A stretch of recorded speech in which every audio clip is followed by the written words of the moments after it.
Well, from teens using it for homework hacks to some schools outright embracing the tech, it's no secret that artificial intelligence is shaking up the classroom. Now, the boldest claim yet that AI can teach our kids better than we can. I do think that education is going to change. It's just a lot more scalable to teach with AI than with teachers. That's Luis von On, founder and CEO of popular language learning app Duolingo. Of late, Luis has been busy ruffling feathers. First, he announced Duolingo was shifting to an AI-first strategy, releasing a batch of new language courses all built by AI. It's going to be a disaster. Time to say goodbye to my 1,065-day streak. Screw AI and screw this dumbass CEO. This was the kick in the pants I needed. Goodbye, 920-day streak. Also revealed, the company's plans to phase out contractors and get AI to do all the work instead.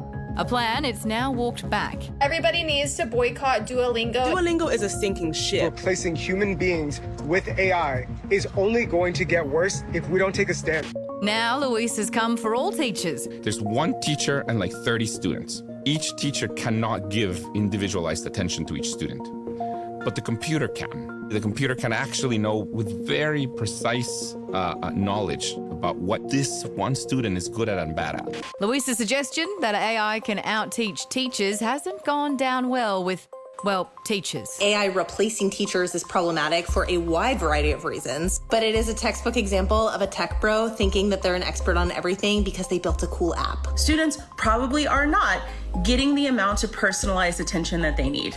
But of course, AI cannot and should not replace teachers. Oh my God. But Louis was quick to stress that teachers and schools will still continue to play a crucial role. You still need people to take care of the students. I also don't think schools are going to go away because you still need childcare. I guess if you think a big part of what teachers are doing is childcare, that makes a lot more sense. So is AI a better teacher than a real one? We decided to go straight to the source. According to ChatGPT, AI can outperform human teachers in specific tasks such as data processing, personalised learning, and administrative efficiency. However, it lacks the emotional intelligence, adaptability, and ethical guidance that human educators provide. There are extremely good teachers, for sure, but there's not very many of them. We were going to interview AI for this interview, but it would have been boring. So Paul Menta is here, assistant principal and maths teacher. Paul, do you think AI can teach better than you? I hope not. Seriously, the truth is it probably knows more about the content and could possibly even communicate better than I could. But that's not what makes a great teacher. And I think if you consider the greatest teachers in your lives, I dare say what you think made them so great wasn't that they could answer all of your questions. You know, we say here, to the head, through the heart, and it's said in recognition of the fact that teachers are really professional relationship builders, and AI is not better at that than I am. Mr. Menta, are there any benefits to AI in teaching? Would you use it? Yeah, absolutely, and I do regularly. I think, from the perspective of shortening the feedback cycle between teachers and students, providing individualised work plan, not necessarily individualised learning, but individualised work to reinforce learning, certainly it's fantastic. Educational leadership, it provides us with the tools to identify students that require intervention before they show behaviours that are concerning. But like the rest of the world, we're new at this, right? Like the rest of the world, we're still figuring out, how to implement this and what the potential really is, but it's certainly there. He also says we'll still need teachers for childcare. What's your response to that? Look, I dare say he said that, for shock value, and let's be real, nothing generates interest quite like outrage, but I'm not outraged by that. I'm not offended because I think caring for children is probably the noblest profession that I can think of. The reality is that if teenagers don't always make the best decisions for themselves, and adolescents are the same for that matter. If the gateway to education and excellent educational outcomes was wide open, they wouldn't necessarily walk through without the support of a mentor or a teacher. We don't, as teachers, we don't love our students because they're always great.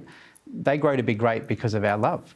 And sometimes that looks like a check-in, sometimes it looks like holding them to a higher standard than they'd otherwise hold themselves. But ultimately, we're relationship builders, and AI isn't going to replace that. Yeah, but then I guess you can't, like, AI is going to be there now. It's part of the reality. So how are you guys dealing with how much kids are using it? Do you limit it, or do you try to set up processes where you guide them with it?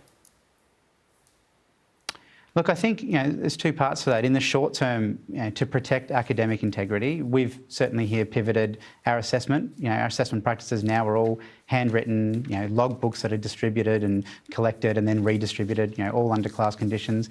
We've got things like Turnitin to try and check whether something's AI generated, but ultimately that's short term. The kids will figure out a way around that. That's not really solving the issue. I think, unfortunately, at the moment, it's really difficult to navigate the world of AI in a child-safe way. We can hardly encourage the use of a tool that's gathering data on our children for the purposes of on-selling it for targeted assessment. Ultimately, I don't know exactly what the solution here looks like, but I think it starts with conversation with the students. It starts with education around the why we're getting them to learn. We don't want them to produce knowledge without having learnt anything at all. I don't think that's a particularly useful skill. But ultimately, we've got a child-safe version coming out pretty soon called, Copilot 13+. It's not on-selling their data, it's protected by our enterprise. I think, that will start the conversation piece. Will assessment look different? Absolutely. But we're not quite there yet. Paul, I hope I can cross to you in another 10 years to discuss how you're doing in the job that you currently have. Thank you very much for your time. Cheers, thank you. Imagine just sitting in a classroom and it's just a screen. Yeah. Well, you lose so much. That was great. That was cool when a substitute teacher came in. Play Shrek, mate. Don't pretend you're my actual teacher. I'm not listening to you. Wheeling the VHS out was one of the great moments in primary school. What a joy.